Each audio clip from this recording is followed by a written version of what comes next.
یقین مانے یہ جو جامعہ نظامیہ ہے یہ بذات خود ایک جنت ہے، مبالغہ نہیں کر رہا میں۔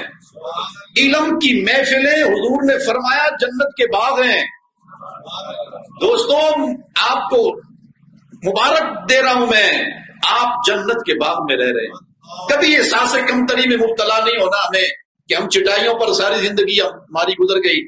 کوئی استاد صاحب ساری زندگی موٹر سائیکل، 40 سال تک موٹر سائیکل ہی، اور وہ سوچ رہے ہیں، بچے بھی ان کے جوان ہو گئے کہ آپ کے حالات کب پھریں گے۔ میں عرض کرتا ہوں گاڑیاں آ جائیں گی لیکن علم کم ہو جائے گا۔ جوں جوں دنیا کی فراوانی آتی جائے گی علم آنے والی نسلوں میں کم ہو جائے گا، بزرگ چلے جائیں گے، بزرگاں کو ہمیشہ تو نہیں رہنا۔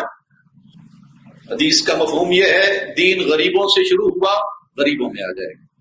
اس واسطے جو غریب لوگ ہیں جن کی حیثیت صرف ایک سائیکل ہے یا موٹر سائیکل پر زندگی کا اکثر حصہ گزر گیا، ان کو پریشان نہیں ہونا، ان کو بدل نہیں ہونا۔ انشاءاللہ جنت میں اللہ تعالیٰ ان کو براق عطا فرمائے گا، جنت کی سواریاں ملیں گی۔ اللہ تعالیٰ جامعہ نظامیہ کو صبح قیامت تک سلامت رکھے، شاد آباد رکھے۔